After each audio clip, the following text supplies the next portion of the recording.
Good morning. I found a couple of little things on the Z-Track that you need to maybe watch for if you're running this machine. A little bit of a design issue, I guess. It's raining today, so I thought I'd do a quick video on that. I've got the hustlers here working on the first of the clutchless. I do have extreme clutches and I got other clutches, but I wanted to try one without the clutch. So I'm getting it put together. It runs and drives. I just can't engage the blades yet. I gotta do a kick lever setup that clocks past 12 o'clock so that it locks in, and then you kick the other side of the lever to disengage the tensioner on the blades. And by doing that, it gives me a lot of room to play with pulleys and clocking on the hydros. And I get to use the 1-inch shaft motor, which is cheaper, and I can avoid supply chain issues because I won't need a clutch, a PTO clutch. And it's less load on my charging system. But anyway, here's the issue that I came up with on the John Deere, which I'm actually loving the machine. But one thing that came up was my friend had one in for service and he said the frame was cracked up here.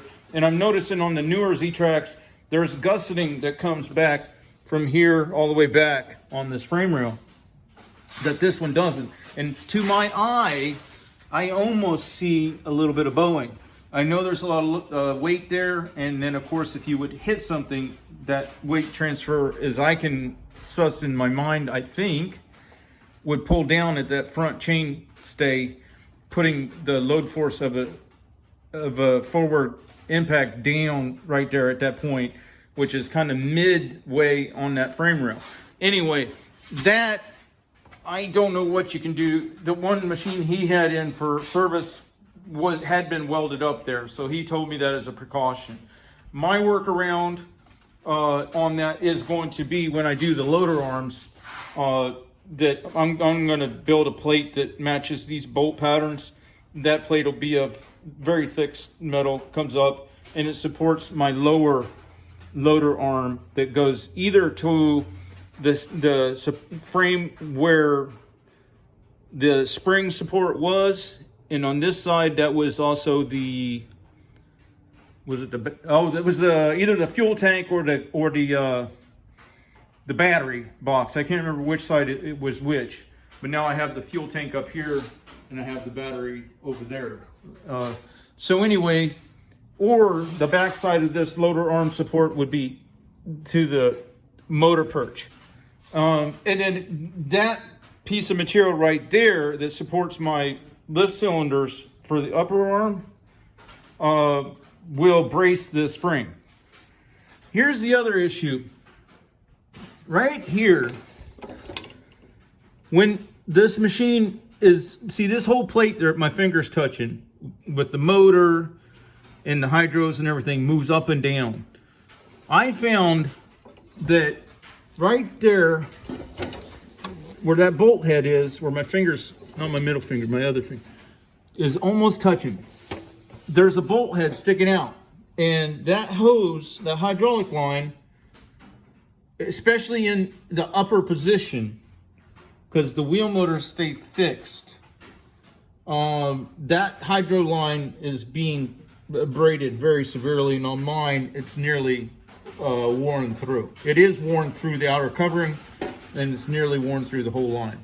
So that's an issue that you might want to take a old rubber hose, which somebody's done it on this other one, but the inside one doesn't have that, and somebody zip tied an old maybe garden hose or something there to be a sacrificial abrasion protection on it. So I haven't really checked out the other side. It doesn't have,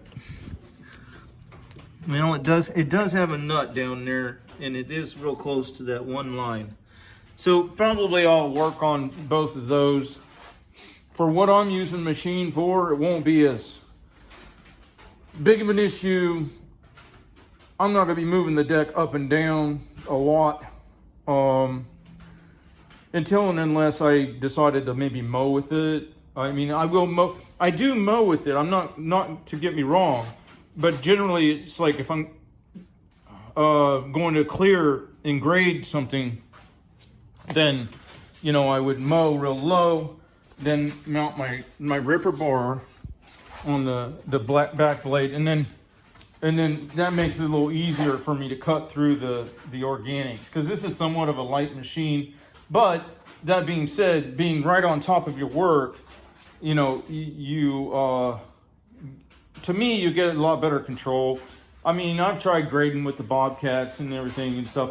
Maybe I'm not good at it. That's might be the problem. But one thing that occurs to me is the Bobcat, you're trying to do something that has a bucket that's way out front of you, or, you know, on a tractor or something. So it's not like it's right here where you can see it and you can, you know, use the real responsive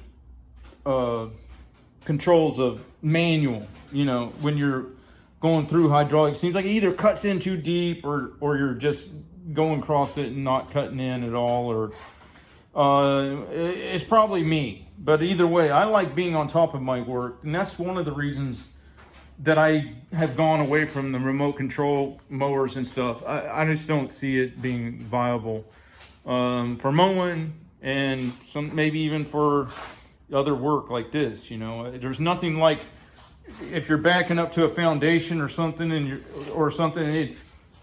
you don't got to guess if you're at the wall. You know what I mean? You're right there on top of this, you know, so you can back up and then drag out, or push backwards and you know. All right, I'm going to get back to work. Y'all have a good day.